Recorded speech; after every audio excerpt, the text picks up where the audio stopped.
नमस्कार, मेरा नाम ज्ञानेश्वर है और आपने देखना शुरू किया है लाइव सिटीज का विशेष कार्यक्रम लॉ रूम। और मेरे साथ हैं पटना हाईकोर्ट के जाने माने अधिवक्ता देव प्रकाश सिंह साहब। देव प्रकाश जी, बिहार में सरकार बदलने वाली है।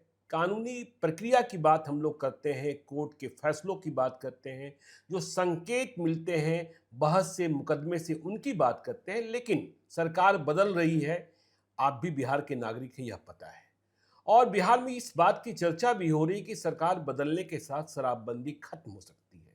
पिछले दिनों बिहार के डिप्टी सीएम, जो होम मिनिस्टर भी हैं, सम्राट चौधरी, उन्होंने माना कि 28 से 30 हजार करोड़ रुपए सालाना नुकसान हो रहा है। खैर, यह तो सरकार बदलने की बात हुई, लेकिन अब कानूनी मसले की ओर चलते हैं।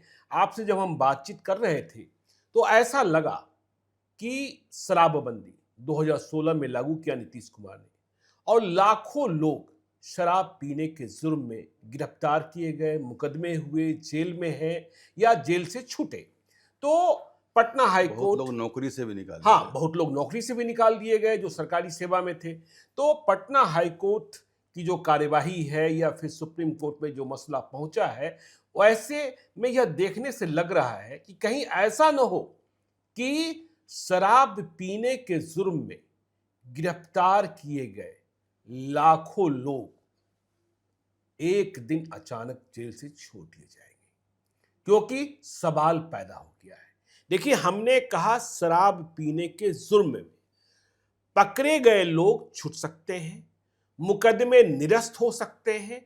हमने ये नहीं कहा, क्योंकि बिहार में शराबबंदी है, कि शराब का धंधा करने वाले, शराब की ट्रांसपोर्टिंग करने वाले, शराब का कारोबार करने वाले, उन्हें कोई राहत मिलने जा रही है। तो ऐसा क्या हुआ, यह क्यों लगने लगा है कोर्ट की प्रक्रिया से, कोर्ट के आदेशों से, कि शराब पीने के जुर्म में गिरफ्तार किए गए लोग जेल से छोड़े जा सकते हैं। कानून को लेकर क्या देखा जाना प्रारंभ हुआ है हाईकोर्ट में, सुप्रीम कोर्ट में।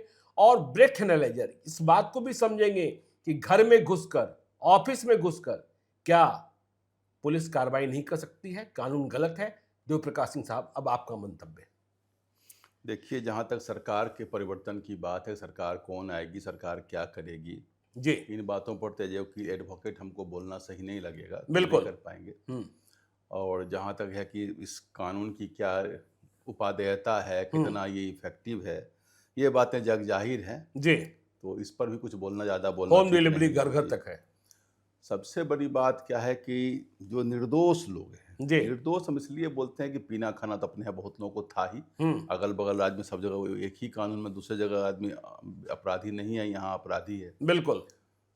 तो जो पीते खाते लोग जहाँ तहाँ पकड़े गए या जहाँ तहाँ पकड़ाए गए, हम्म। जो ये केस है, उस दोनों में यह है कि रिटेरिटरी प्रतिशोध में क्या होता है, कोई आदमी खाता पीता है तो कोई जाकर उसके बारे में बता दिया, और उसको अगर नौकरी में है हम्म। तो भाई, जहाँ तक आपने कहा कि लोग जेल में है, तो जेल में अब नहीं है लोग। जी। जेल में मैक्सिमम जो आज पकड़ाए होंगे कल होंगे, लेकिन सब 2,000 रुपए का जुर्माना। जितने पीने वाले हैं सब जेल से बाहर। 2000 पहली बार के जी। लिए जितने पीने वाले हैं सबों को बेल मिल रही है, उनको कोई दिक्कत नहीं।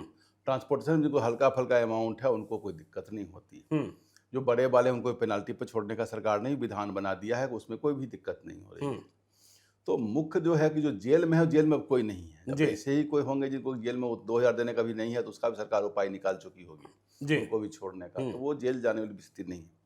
मामला ये है कि जो केसेस चल रहे हैं, क्योंकि जेल से छूटे केस तो खत्म नहीं होता है, केस तो पड़ा हुआ है, ट्रायल चल रहा है। बिल्कुल। उसमें कन्विक्शन अगर हो गया तो सजा किसी को 2 साल 3 साल 4 साल 5 साल जो भी सजा, बहुत सारा नहीं, सजा आपने भी। कहा कि जेल में नहीं है और लोगों को जमानत मिल जा रही है, 2,000 रुपए देकर छूट जा रहे हैं, लेकिन स्वीकारना पड़ता है कि हाँ, हमने शराब पी रखी थी। वो सर्विस वाले वो एफिडेविट पर लिख के देना पड़ता है कि हाँ हमने पी है, हमने गलती की है, तभी तो हम 2000 रुपये जुर्माना जमा कर रहे हैं। जुर्माना जमा कंपाउंडेबल ऑफेंस बना दिया गया कि 2000 जुर्माना जमा कर रहे हैं, अब हमारा दोस्त खत्म, ये केस चलेगा, ये नहीं चलेगा, लेकिन अभी उनको बेल उस पर मिल जाना है। तो बेल अगर जिनके केसेस चल रहे हैं पीने के, हमारे पास एक आदमी आए थे, वो प्राइवेट कंपनी में नौकरी कर रहे थे, लखीसराय किसी होटल में पी रहे थे, लेकिन बोले कि अभी रखे ही थे, पिए नहीं थे, उन्होंने पिया नहीं। अच्छा, अभी रखा ही था गिलास में।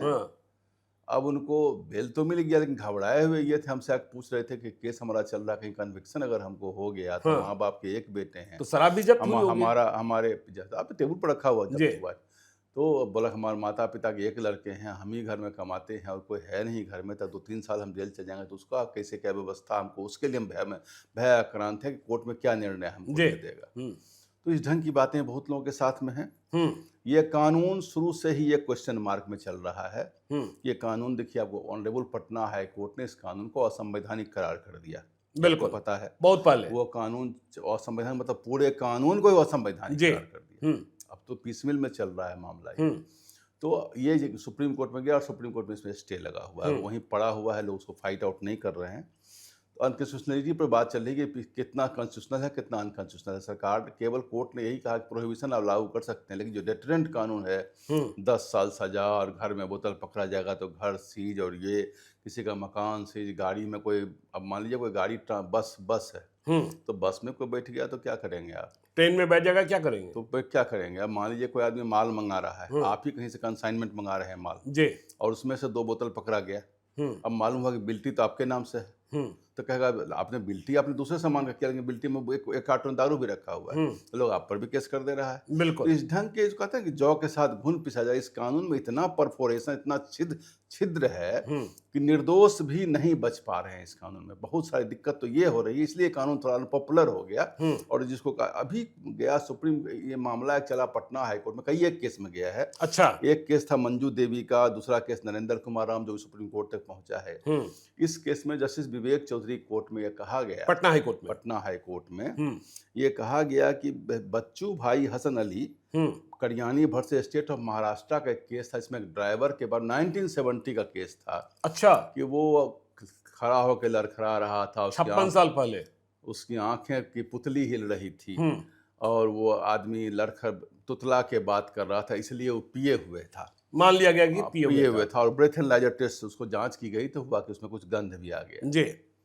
तो उसने कहा कि भाई ब्रेथ एनालाइजर टेस्ट तो कंक्लूसिव टेस्ट नहीं है, ना डिटर्मिनेटिव टेस्ट है। अच्छा, ब्रेथ एनालाइजर टेस्ट बिल्कुल नहीं, बिल्कुल अच्छा नहीं टेस्ट है वो। टेस्ट ही उस मतलब बिहार में तो यही होता है कि ब्रेथ एनालाइजर उस टेस्ट के आधार पर आप नहीं कह सकते हैं कि आदमी दारू पिए हुए है। क्यों? और जो चूंकि वो तो होम्योपैथी दवा खाएंगे तब भी आएगा, कफ सिरप पिएंगे तो भी आएगा, अच्छा। बहुत सारा पुड़िया उड़िया खाने से उससे भी आएगा। अभी एक सिरका और का जो आप खाते हैं सेपल, जो आयुर्वेदिक ड्रग है, सिरका में एसिटिक एसिड रहता है, वो लेंगे तो उसमें भी आएगा। ऐसे बहुत सारे चीज हैं जो फर्मेंट करते हैं, बहुत सारा चीज मुंह में भी फर्मेंट कर जाता है, उससे भी गंध आ जाएगा। तो ये सबसे बड़ी बात है, जब कोई टेस्ट ही कंक्लूसिव नहीं है, उस टेस्ट के आधार पर किसी को दंड कैसे होगा, क्रिमिनल केस कैसे चलेगा? अच्छा, क्योंकि चल ही नहीं सकता, कंक्लूसिव नहीं है। तो ऑनरेबल पटना हाई कोर्ट ने कहा कि जब कंक्लूसिव टेस्ट नहीं है, ऑनरेबल हाई कोर्ट ने 1970 में ही डिसाइड कर दिया है, तो उसके आधार पर कहा कि जब ये कंक्लूसिव टेस्ट नहीं है तो केस को क्वैश कर दिया, मतलब केस को ही समाप्त कर दिया, निरस्त कर दिया। अच्छा। ऐसा एक नहीं, कई एक केस उस बच्चू भाई वाले इशू को लेकर, हसन अली को लेकर कई एक केस गया, मामला एलपीए में भी गया। एलपीए में जिस जस्टिस के यहाँ से रिलीफ नहीं मिला, फिर तो वही बात हो गई ना कि जितने मुकदमे हैं निरस्त हो सकते हैं। इस बात दर्द बिहार सरकार को ये है, जो बिहार सरकार के जो सरकारी वकील हैं उनको भी भय यही है, जितने लाखों केस पड़े हुए हैं पीने वाले के विरुद्ध में, आपने बिल्कुल सही कहा, ट्रांसपोर्टेशन वाले के विरुद्ध में नहीं, पीने वाले के विरुद्ध में, वो सारे केस खत्म हो जाएंगे। वो सारे केस खत्म हो जाएंगे बिल्कुल साजिब, क्योंकि सब में जो टेस्ट का आधार है वो ब्रेथ एनालाइजर है। अच्छा, तो सारे जब सुप्रीम कोर्ट कर देगा, हाई कोर्ट ने कर दिया, उसके आधार पर सारे केस 0 हो जाएगा। तो पटना हाई कोर्ट ने ये आदेश किया, अब इसके खिलाफ सरकार चली गई पटना हाई कोर्ट ने ये आदेश 2-3 आदेश किया। एक तो मंजू देवी वाला केस किया था 19 जून 2024 को, और अभी जो केस सुप्रीम कोर्ट तक गया है वो है Narendra Kumar Ram versus state of Bihar. ये 13 फरवरी 2025 को पटना हाई कोर्ट से हुआ था, ये अभी 17 मार्च को सुप्रीम कोर्ट में गया। अच्छा, 17 मार्च 2026 को में बेंच वही है जो जस्टिस संजय करोल जो पहले चीफ जस्टिस थे पटना हाई कोर्ट के, और जस्टिस एन कोटेश्वर सिंह इसके बेंच में गया। तो बेंच ने ही सुनते वक्त ही कह दिया कि भाई एक बात समझ में नहीं आ रही कि इसमें होटल किसी के घर के अंदर आप कैसे प्रवेश कर घुस करके आप जांच कर लेते हैं। हाँ, लेकिन इस कानून में मेरे पास किताब है, एक सेकंड, किसी के होटल का रूम भी प्राइवेसी में आता है, उसके होटल में बैठ के पी रहा, वहां आप घुस जाते हैं और आपने कानून बना दिया 19 ये सेवेंटी सेक्शन 75 में जी कि हम घुस करके जांच कर लेंगे। बिल्कुल भाई वो तो सीरियस बहुत जघन्य क्राइम है, कोई क्रिमिनल छिपा हुआ है, कोई हथियार रखा मर्डर हुआ छिपा है हुआ है, बिल्कुल कोई मर्डर करके कोई सबूत मिटा रहा है, तो वैसे केसेस में पुलिस को है कि आप इंटरव्यू कर सकते हैं। लेकिन ऐसे केसेस में कि दारू पिए हुए है या दारू पी रहा, आपको डाउट हुआ और किसी के घर में घुस गए और ब्रेथनाइजर घर में जाके ले लिए, जी तो सुप्रीम कोर्ट ने कहा कि किसी ने अब तक इसके वैलिडिटी ऑफ एक्ट को क्यों नहीं चैलेंज। वैलिडिटी ऑफ एक्ट की बात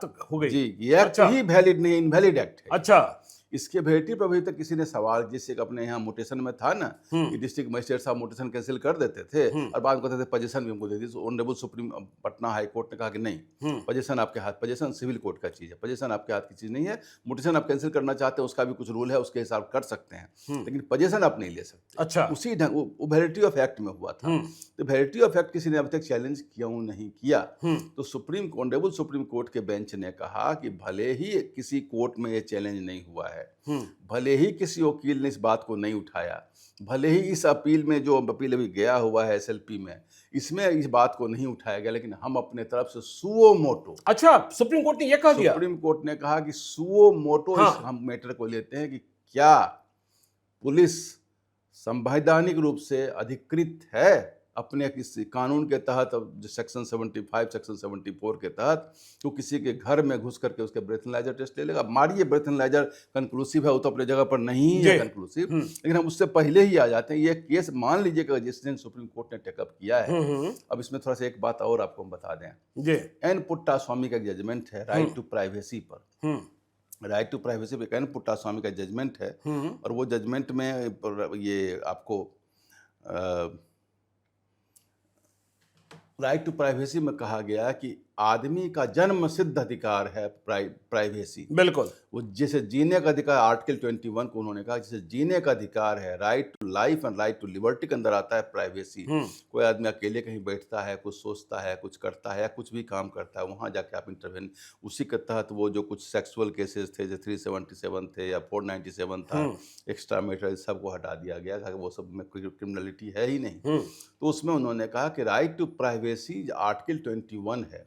तो एन पुट्टास्वामी जजमेंट आपको मालूम है कि 9 जज बेंच जजमेंट, अच्छा 9 जजों ने भी जजमेंट दिया है, और राइट टू प्राइवेसी काफी लंबा डिफाइन किया। उसमें यह भी आता है कि कोई आदमी रूम में अकेले बैठा है, कुछ लिख रहा है, कुछ पढ़ रहा है, आप वहां नहीं घुस सकते हैं। कोई इंटीमेट रिलेशनशिप है वो भी नहीं कर सकते। और इतने बेटे कुछ खा पी रहा है, उसको आप कहते हैं दारू है, वो कहेगा होम्योपैथी मेडिसिन है, कफ सिरप है, आप उसके मुंह में जाके घुसा दिए। इससे बड़ा वायलेशन ऑफ प्राइवेसी का, फंडामेंटल राइट का क्या होगा? कोई आदमी अपने कमरे में बैठा हुआ, आप सीधे आप घुस जाइए, कहिए चलिए मुंह खोलिए मैं पर नाच लूँगा, निकले नहीं निकले बात की बात है। इसकी वैलिडिटी ऑफ एक्ट पर सवाल उठा दिया है। अगर ये मामला उठ जाता है जी, और सुप्रीम कोर्ट जिस मूड में उठाई है, अगर ये चलता है, सुओ मोटो है, और 22 अप्रैल को ये मामला लगा, तो फिर वही बात हुई ना जो मैं कह रहा था। अब तो रूम के अंदर कोई गया, तो अब जितने, एक तो चला गया मामला वो कि कंक्लूसिव टेस्ट नहीं है ब्रेथनाइजर, दूसरा मामला है कि कोई रूम के अंदर पी रहा है, पब्लिक प्लेस है तो बात अलग है जी, रूम के अंदर पी रहा है, होटल के रूम के अंदर पी रहा है, न्यूसेंस नहीं कर रहा है, कहीं बैठा हुआ है, न्यूसेंस नहीं, अपना रूम के अंदर है ना, बिल्कुल, कोई कंप्लेन किसी ने नहीं किया फोन करके, तो आप अपने मन से किसी घर में जाके घुस के उसका ब्रेथनाइजर टेस्ट नहीं कर सकते। तो केसेस, तो ये बात हम बता दें, जो जिन लोगों ने थोड़ा सा पी लिया है, थोड़ी सी जो पी लिया है ना, गाना बिल्कुल चोरी तो नहीं की है और हंगामा है क्यों बर्फा, स्टूडेंट लाइफ में गाना सुने थे, मेहदी किसका था, मेहदी नहीं, इसका नहीं, मुझे नहीं पता, मैं कोई गजल गायक उनका था, बड़ा अच्छा। तो पी लिया, उसके लिए बेचारे नौकरी चला गया, 21 केस में नौकरी चला गया, डिसिप्लिनरी प्रोसीडिंग स्टार्ट हो गया। क्योंकि जो बिहार सर्वेंट कंडक्ट रूल्स के सेक्शन 4 में है कि भाई अगर आप कहीं दारू पीते हैं तो आपकी नौकरी समाप्त हो जाएगी। कितने लोगों की नौकरी समाप्त होना, राइट टू लाइफ का इससे बड़ा क्या चीज़ होगा? आप एक पीने में घर में जाके चेक करते हैं, वहाँ आपने फंडामेंटल राइट को इफेक्ट इंज्योर किया, और फिर आप उसका नौकरी खत्म करते हैं, राइट और लाइवलिहुड खत्म कर दिया। तो देव प्रकाश सिंह साहब, ये तो वही बात हुई जो तो ये पूरा कानून जो ऑनरेबल हाई कोर्ट ने कहा अनकॉन्स्टिट्यूशनल है, ये अनकॉन्स्टिट्यूशनल है, अनकॉन्स्टिट्यूशनल है। किसी की नौकरी खा जाना इसके लिए, और किसी को घर में घुस के चेक करना, ये वैलिडिटी तो सुप्रीम कोर्ट करेगी, बिल्कुल। हमको जहां तक कानूनी ज्ञान है, ये कंप्लीटली अनकॉन्स्टिट्यूशनल है और असंवैधानिक। नहीं, आपने कहा संवैधानिक है। देखिए, फिर से मैं वहीं आता हूं कि देखिए, बिहार में सरकार बदलने की बात हो रही है, शराबबंदी खत्म होने की बात हो रही है, लोग कह रहे हैं पहले से, जो पॉलिटिकल पंडित हैं, समीक्षा की बात भी हो रही समीक्षा की बात भी हो रही है जी। कि शराबबंदी जो खत्म होगी जी। वह सरकार के रास्ते नहीं, सुप्रीम कोर्ट के रास्ते खत्म होगी। ये तो आप लोग ठीक है। पत्रकार लोग और इस पे सुप्रीम हम कोर्ट में लोग आपने बताया है कि पटना हाई कोर्ट ने तो इस फैसले को ही, जो बिहार में शराबबंदी हुई थी, उसे गलत करार दिया था और मामला सुप्रीम कोर्ट की ओर से स्टे किया हुआ है। तो अब इस तरीके से जैसा लगने लगा है कि शराब पीने के जुर्म के जितने सारे मुकदमे हैं लाखों की संख्या में, यदि सुप्रीम कोर्ट ने सुओ मोटो सुनने का फैसला किया है और उनका ऐसे ही खत्म है। हाँ। ऐसे ही ब्रेथलाइज सारा केस खत्म है, ब्रेथ एनालाइजर में केस ऐसे खत्म, ऐसे ही जी। सब केस खत्म है। तो फिर यह भी बता दीजिए ना कि ब्रेथ एनालाइजर से यदि शराब पीने की सत्यता का कंक्लूसिव नहीं नहीं है, होता निर्णायक है, जांच नहीं है, निर्णायक जांच नहीं होता, सत्यापन नहीं होता है, तो फिर शराब पीने की सत्यता का जांच कैसे होगा? Blood test, urine test, blood test. अच्छा, यूरिन टेस्ट, ब्लड टेस्ट, मतलब आगे यदि शराबबंदी चालू रखना है, यदि आपको तो किसी सबका जाके टेस्ट कराइए, यूरिन टेस्ट, ब्लड टेस्ट कराइए। यूरिन टेस्ट और ब्लड उसमें टेस्ट परसेंटेज निकाला जाए, कितना परसेंटेज 41 mg क्या क्या होता है मेडिकल टर्म, जी। उतना से ज्यादा निकलेगा तो कितना देर के बाद निकलेगा, यूरिन में कितना देर में यूरिन जाता है हमको नहीं पता, कितना देर में अल्कोहल यूरिन में पहुंचता है, कितना देर में नहीं पहुंचता। तुरंत का कोई एक घोट पी लिया, एक पैग ले लिया तो यूरिन में तो पहुंचेगा भी तुरंत में नहीं। तो ये आप सब बातें तो यह 22 अप्रैल की तारीख महत्वपूर्ण हो गई 22 अप्रैल है, या उसके बाद चूंकि वैलिडिटी ऑफ एक्ट पर सुनवाई लंबी होती है, जी। लेकिन जहां तक अनकॉन्स्टिट्यूशनली की बात उठा दिया गया है, और जहां तक हमने एन पुट्टा स्वामी का जजमेंट पढ़ा है, 9 जजमेंट का, बहुत अच्छा जजमेंट, कभी पढ़िएगा आप लोग भी, उसका हिंदी में अनुवाद में मिलता है। उसके अनुसार ये कानून का जो घर में जाके जांच करते हैं वो असंवैधानिक है। दिल्ली के कॉन्स्टिट्यूशन क्लब में आर्टिकल 21 नाम से रेस्तरा और बार है, जो अच्छा, नहीं सांसदों का क्लब है। हाँ, और बिल्कुल संसद भवन के पास ही कि आर्टिकल 21 मतलब जीने की आजादी, अपने तरीके से जीने की आजादी। तो अब देखिए बिहार में तो मानवीय अधिकार भी कहा गया, मानवीय अधिकार, राइट टू लाइफ तो है ही, मानवीय अधिकार, ह्यूमन राइट जी। तो अगर कहता है कि अच्छा, यहाँ तक कहा गया उस कानून में, निर्णय में 9 जज बेंच ने कहा कि संविधान के पहले भी अधिकार था। अच्छा, ऐसा नहीं, संविधान ने अधिकार दिया है। राइट टू लाइफ इंसान के पास तब से है जब से इंसान इस धरती पर। तो राइट टू लाइफ जो मिल रहा है वो आपने संविधान से नहीं दिया है, वो पहले से दिया हुआ है, आप उसको छीन नहीं सकते। तो आप एक ऐसा कानून बना दिए, कहते हैं घर में बैठ के पियोगे तो पकड़ लेंगे। बिल्कुल। तो इस ढंग की बात है, उसको जाके जांच कर लेंगे। आपको नौकरी कर रहे हैं, नौकरी आपकी हम खा जाएंगे। तो ये तो कम्प्लीटली असंवैधानिक, इसमें कहीं कोई क्वेश्चन मार्क ही नहीं है। तो फिर तो ये जब कानून निरस्त हो जाएंगे तो जो नौकरी खत्म हुई या नौकरी ले ली गई, सबको रीइंस्टेट करना पड़ेगा, रीइंस्टेट होगा और फिर उन्हें पुराने लाभ, पीछे से पैसा मांगेगा। तो चलिए देखिए, अब शराबबंदी को लेकर बड़ा फैसला हो सकता है। सुप्रीम कोर्ट पहुंची है बिहार सरकार ताकि भद्द न पीटे, लेकिन वैलिडिटी ऑफ एक्ट, जहां तक आपने कहा सरकार सुप्रीम कोर्ट के रास्ते जाना चाहती है, इसमें कोई हमको दम नजर इसलिए नहीं आता है कि सरकार क्यों चाहेगी सुप्रीम कोर्ट में जाना। सरकार खुद ब खुद, देखिए कोई निर्णय होती है, समीक्षा करे, कानून फिर हटा। अभी सेंट्रल गवर्नमेंट ने बहुत सारे कानून को हटाया है। नीतीश कुमार की जिद है ना, नीतीश कुमार की जिद है ना, सुप्रीम कोर्ट के रास्ते तो यह कर दिया जाएगा ना। जहां सरकार की बात है वहां व्यक्तिगत जिद की कोई बात नहीं हो सकती, वो व्यक्तिगत जिद ही इलीगल है। जब भी बात होगी, सरकार एक सामूहिक चीज है, सार्वजनिक चीज। सरकार तो जनप्रतिनिधि से बनता है ना, एक सार्वजनिक संस्था है, तो सार्वजनिक संस्था में व्यक्तिगत जिद का कोई स्थान ही नहीं है। सरकार जिस समय चाहेगी उसको विड्रॉ कर सकती है, कोई बड़ी बात नहीं, उसको निरस्त कर देगी सारे कानून। सरकार को सुप्रीम कोर्ट रास्ते जाने की कोई जरूरत ही नहीं है जरूरत। चलिए देखिए आगे क्या होता है, सुप्रीम कोर्ट का फैसला क्या आता है। और बिहार में जब सरकार बदलती है, बिहार में आर्थिक संकट भी है, खजाना खाली है, खजाने को पैसे की जरूरत है, सरकार फैसला क्या करती है यह भी आपको बताएंगे। आप देखते रहिए लाइव सीरीज को। यदि अब तक आपने हमारे यूट्यूब चैनल लाइव सीरीज को सब्सक्राइब नहीं किया है तो जरूर कर लीजिएगा, और इस वीडियो को फेसबुक पेज के माध्यम से पेज को लाइक कीजिएगा, हैंडल एक्स पर भी हमें फॉलो कीजिए। धन्यवाद।